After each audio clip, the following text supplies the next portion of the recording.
Eu lembro exatamente do dia em que conheci ela. Foi numa tarde qualquer, num café pequeno no centro da cidade.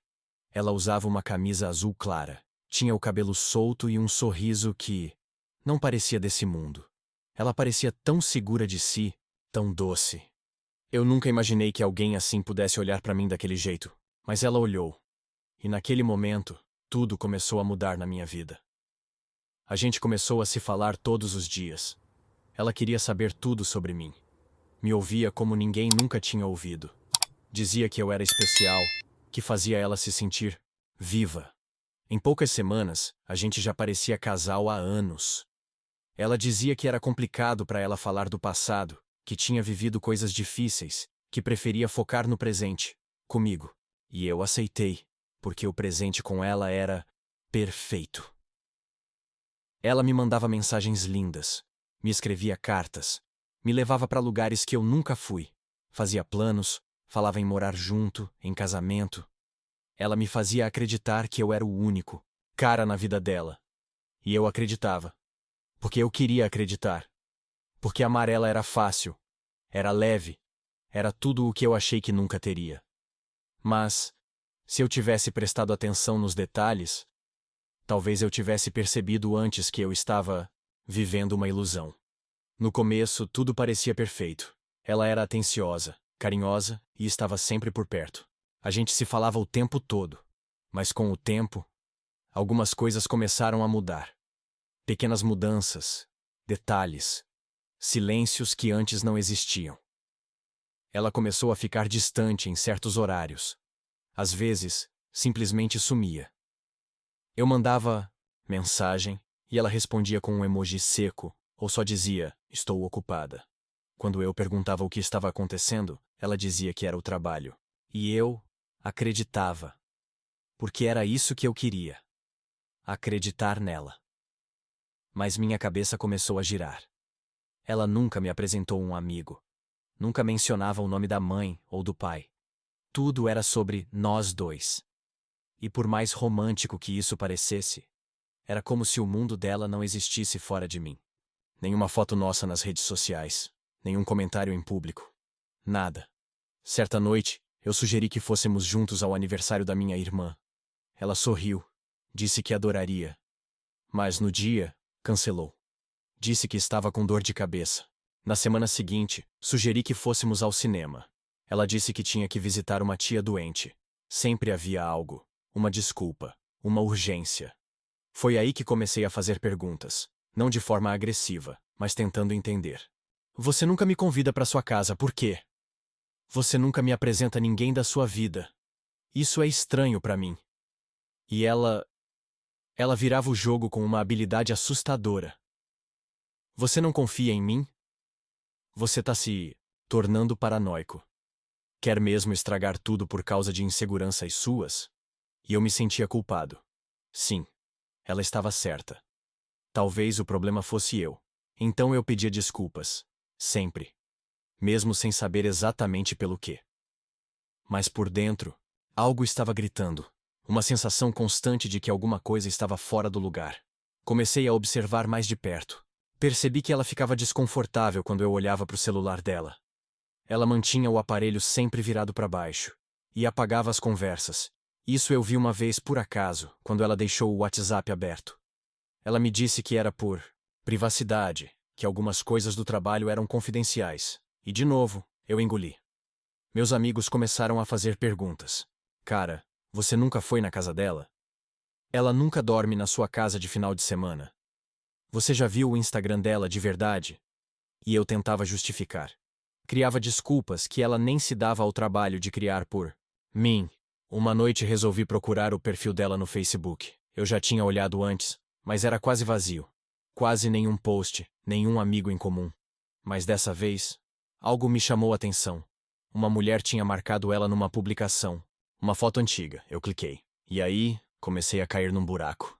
A mulher que me dizia todos os dias que me amava tinha uma vida. Uma outra vida. Perfis conectados. Pessoas que comentavam com frequência. Um nome de usuário que eu nunca tinha visto antes. Fotos em eventos. E o mais chocante, um homem e duas crianças. sempre ao lado dela. Na legenda, algo como final de semana perfeito com minha família. E lá estava ela, sorrindo. Com eles. Naquela hora, meu corpo travou. O sangue saiu do meu rosto. Fiquei ali, parado, olhando aquela imagem como se ela fosse uma mentira. Mas não era. Era a verdade. A verdade que ela escondeu de mim durante 2 anos. Passei a noite toda olhando tudo. Datas que batiam com os dias em que ela dizia estar trabalhando. Aniversários das crianças que coincidiam com os dias em que ela estava sem sinal. Vi ela em vídeos brincando de família feliz, enquanto me dizia que queria construir uma família comigo. Me senti usado, enganado, como se todo aquele tempo eu tivesse sido só um passatempo, um escape da vida real dela, uma mentira conveniente. Eu fiquei ali, na frente do computador, com a mão gelada no mouse. O mundo parecia silencioso, mas, dentro de mim, tinha uma guerra. Cada foto era uma faca. Cada comentário, uma prova. A mulher que dizia me amar, que dizia que sonhava em ser mãe, já era mãe. De 2 crianças. E eu? Eu era só a parte do quebra-cabeça que ela mantinha escondido. Pensei em 1000 coisas, em gritar, em mandar mensagens, em ir até a casa dela. Mas não consegui. Fiquei paralisado por horas, só chorando, tentando entender, tentando lembrar de cada momento nosso e perguntar: onde foi que começou a mentira? No dia seguinte, eu não dormi.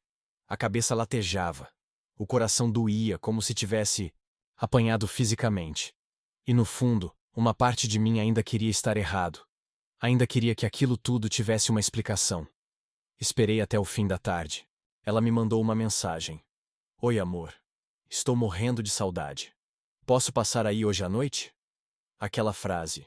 Curta, doce, venenosa. Respondi que sim. Mas dentro de mim, eu só queria ver nos olhos dela. Queria ouvir a voz dela, tentando transformar o imperdoável em algo menor. Ela chegou sorrindo. Trazia vinho. Usava a blusa que eu tinha dado no nosso primeiro mês juntos.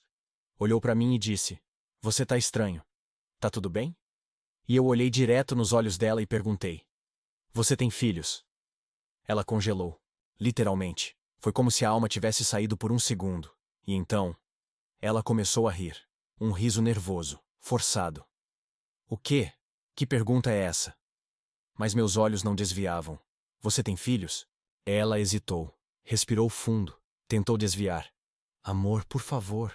O que está acontecendo? Eu peguei o celular e mostrei a tela. A foto. A legenda. Os comentários. Tudo. E ela ficou muda. Pela primeira vez. Sem desculpas. Sem manipulação. Muda. A única coisa que conseguiu dizer com a voz embargada foi: Deixa eu te explicar. Mas era tarde. Ela tentou sentar. Colocou a mão no peito. Chorou. Eu não queria te magoar. Eu juro que o que a gente viveu foi real. E eu gritei: Real? Você me fazia planos de casamento enquanto colocava os filhos para dormir ao lado de outro homem. Você me disse que nunca tinha amado ninguém como me amava. Você mentia olhando nos meus olhos. Ela chorava. Mas não de culpa. Chorava por perder o controle. E eu não sentia nada além de vazio. Era como se a pessoa que eu amava nunca tivesse existido.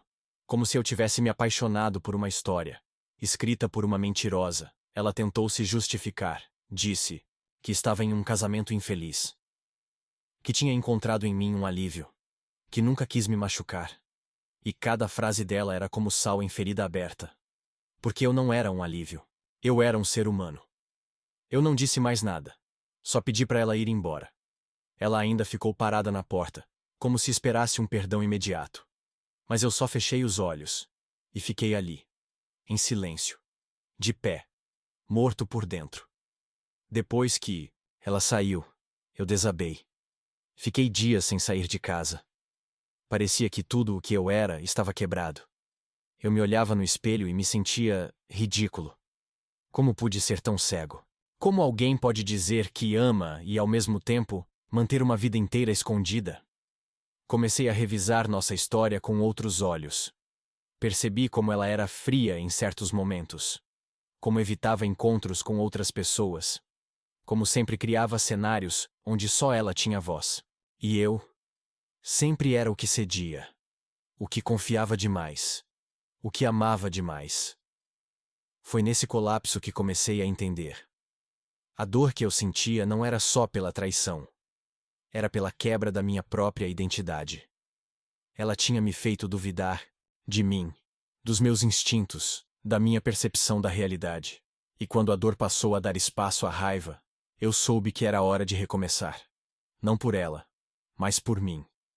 Nos dias que seguiram aquele confronto, eu me afastei de tudo. Apaguei as conversas, bloqueei o número dela. Saí das redes sociais. Não atendia mais ligações. Só precisava respirar. Precisava me ouvir. Eu andava pela casa e parecia que tudo tinha o cheiro dela. A xícara que ela usava ainda estava na cozinha. A blusa que ela esqueceu estava no meu armário. A lembrança dela estava em tudo. E ao mesmo tempo não havia mais nada dela que fosse verdade. Foi nessa solidão que eu comecei a me encarar, a olhar para o cara que eu tinha me tornado. Um cara que se doava inteiro, por alguém que estava só usando o coração dele como fuga. A traição dela foi brutal, mas a pior parte foi perceber o quanto eu me anulei. Quantas vezes eu disse, tá tudo bem, quando claramente não estava. Quantas vezes eu me calei para manter o que parecia ser amor. Comecei a escrever. Coloquei tudo no papel. O que eu sentia, o que eu passei, o que eu queria esquecer. E escrevendo, percebi algo. Eu não precisava entender o motivo dela. Não precisava saber se ela me amava, se estava infeliz no casamento, se mentiu por covardia, ou por egoísmo, porque nada disso ia mudar o que ela me causou, mas eu podia mudar o que eu faria com isso. Comecei a fazer terapia. No começo, eu só chorava. Mas aos poucos, fui entendendo que o amor não nos protege de pessoas más.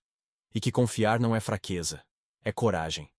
Só que a coragem, às vezes, precisa vir acompanhada de limites. Passei a me reconectar com quem eu era antes dela. Voltei a tocar violão, algo que ela dizia ser infantil. Voltei a sair com meus amigos, sem ter que dar explicações ou sentir culpa. Voltei a me ouvir. A escutar aquele instinto que eu calei tantas vezes. Descobri que por trás da dor de ser enganado, havia uma força que eu nunca tinha acessado. A força de me reerguer, de me reinventar, de reconstruir minha história, sem depender da mentira de ninguém. Um dia vi uma notificação. Ela tinha tentado me ligar. Não atendi. Ela mandou uma mensagem dizendo que ainda me amava. Apaguei sem ler o resto. E pela primeira vez, não doeu. Comecei a transformar minha história em algo maior. Falei sobre isso num grupo de apoio, depois num vídeo anônimo. E aí, centenas de pessoas começaram a me escrever, dizendo que já tinham vivido algo parecido, dizendo que de alguma forma eu coloquei em palavras a dor que elas nunca conseguiram explicar. E foi aí que eu percebi. O que era trauma virou testemunho, o que era dor virou voz. Hoje, eu não tenho mais raiva dela. O que ela fez foi sujo, foi cruel. Mas a ferida que ela abriu virou cicatriz. E cicatriz não dói. Cicatriz lembra. Lembra do que eu enfrentei e do que superei. O amor que eu sentia por ela não era dela. Era meu. Eu era o cara que sabia amar com verdade. Ela era só alguém que não sabia o que fazer com tanto amor. Eu não perdi 2 anos. Eu vivi 2 anos que me ensinaram a nunca mais aceitar metades, a nunca mais acreditar em palavras que não vêm acompanhadas de atitudes.